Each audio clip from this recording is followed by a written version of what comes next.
because it's like a rite of passage, you know, and it has that kind of a way about it. And so once you've lived through something, it's easy to accompany others. So I was offered the job, and at first I was scared because I've never worked in a university before. I don't, you know, and I don't have a PhD. I'm not a teacher, you know. Yes. So I was scared. It was really a new territory for me. But I was so in love with the program that I couldn't refuse. I said, there must be a reason why this is happening, and I couldn't say no. But I worked very hard the first years to feel confident in accompanying people, because I didn't have the confidence at first. I said, my God. So I was reading and really working really hard to. And then I realized as soon as I would meet a group, a small group, I would just fall in love with the group. And then it was easy, you know, it was just easy. And I just, you know, so I learned a lot through accompanying in that program. Every time I accompanied a new group, I did it for 6 years. And every time I met a new group, it was a new experience. And the approach got to do with the joining of memories of people about their lives, their stories, their fears. It's kind of vertical and horizontal, because it's like you're looking at your own story and your own what you carry through generations that came from your family and so forth.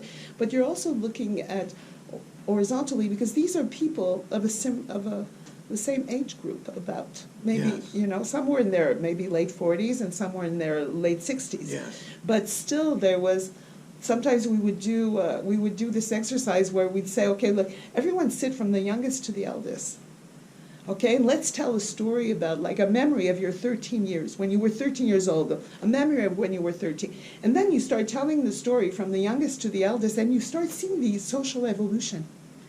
And so it really connects people to the power of cultural influences, where you're born, and the time you're born in tells you who you are. And people, this would blow people's minds. Yes. You know? The mirroring. Yes. It would happen, some mirroring inside and you the had group. like groups, you know, you had people who could say, oh my God, that was the same thing. Yes. And like I remember once we noticed that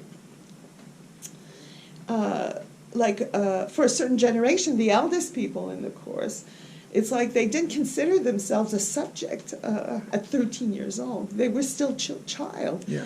But the younger ones were quite independent and already adolescents and already into sex. And, you know, so you see the changes in the culture, you know, how that works. And so it's fascinating. So that's one example of how things we do. And that opened your research for memories and stories of life. That made me become sensitive to that. And it's later that, it's in 2012 that I decided, it was 1 year they didn't need me at Sensé Projet de Vie, 1 year. I didn't have a group, you know, that happens. So that year I said, okay, what do I do this year? And then someone said, oh, you should do the maîtrise at Lucas, you know, and then I met Jeanne-Marie Arnoux from the program and so forth. Jeanne-Marie Rougirat and Louise Gomez, I had met in Sensé Projet. He had taught me in Sensé Projet. Yes, tell them who they are. Yeah, so these are professors at Lucas who were part of the people who created that program. There was also Louise Bourdage, who's not there anymore. And so these people really, really influenced me, and they inspired me. And so they also have this master's program in Rimouski. It's called Maîtrise en études des pratiques psychosociales, and it's really been created for people who are practitioners. And it's to look at your practice and how you practice and to work on yourself as someone who works with human systems, regardless of what that system is. Yes. So that's the masters that they created there. And it's fascinating as a program because it allows you to look at how you work and also acknowledges that knowing is not only something you learn from outside of you, but you learn through your practice, you learn through your interactions with people, your experience with people, and that's valid learning, it's valid knowing. Yes. And so the research allows to become aware of that. Yes. And so you work on yourself. Some people do work more, it depends what they want to look at. But for sure, the way they work is it's 3 years of studying, of courses, and of group work. It's not just writing a memoir or master's thesis. Yes.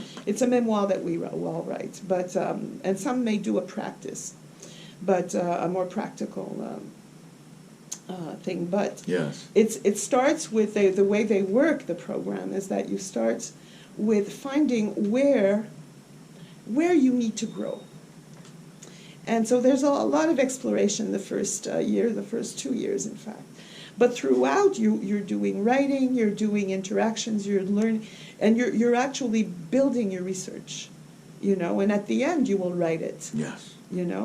But throughout, you have you're creating des données, you know. And then in a you way. went to this program. I and went because It was I didn't want natural. To do, it was natural. It was like a continuity, and I knew these professors for having worked with them and Sens et Projets de Vie, and I knew them from le réseau des pratiques des histoires de vie, and so I knew that I would learn with them.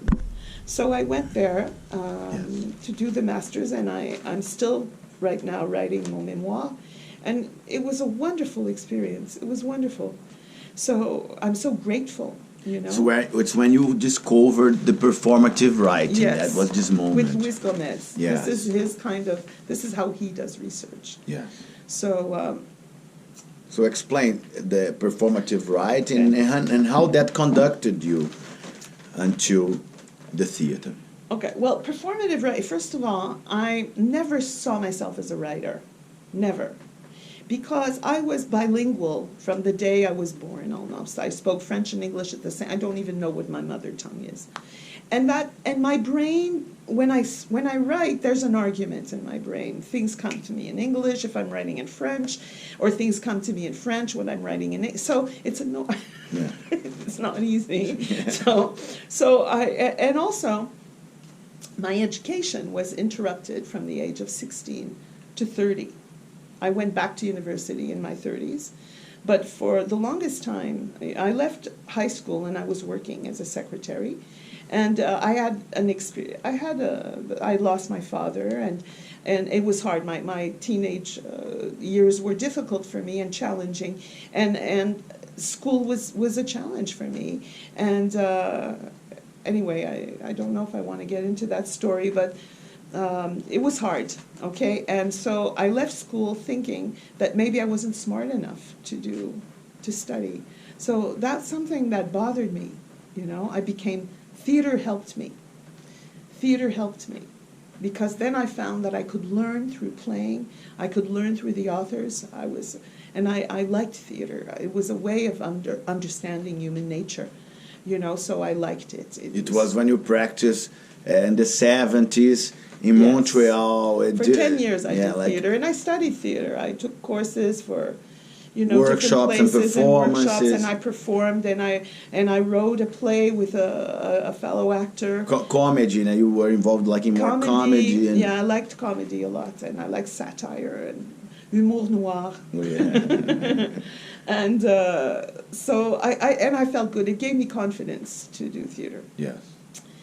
And then so what was I saying before? About you started the performative writing. Yes, okay, so that when I helped you start to performing- find out you yes. as a writer. That's Yes. something that you lost in the adolescence. Actually, I was intimidated by performative writing because it's more of a poetic kind of writing. My writing was very practical. The kind of writing that I did well, that comfortably, was practical writing. I never saw myself as a poet, never. So, and I didn't try that. But what's interesting is that theater is poetry in a way. And so it's something that I hadn't Reconnected. Okay, that I didn't recognize in myself, because I had this blockage. Oh no, you're not smart. You never learned about writing, so you can't write. Yes. You know, that kind of thing. Yes. Or you're bilingual. I think this is a big question because in our society there is a very elitistic culture that it's always selecting people from the fittest to the unfitted, Yes. the superior to the inferior, and I think a lot of people end up in this situation Yes. of having abilities, of having experiences, and having potencies Yes. that get never stimulated by formal education and by Yes. formal university, by formal school, that in the end today we know That's right. it's psychological violence. That's right. It's an excellent way to cut the head of a Yes. person, to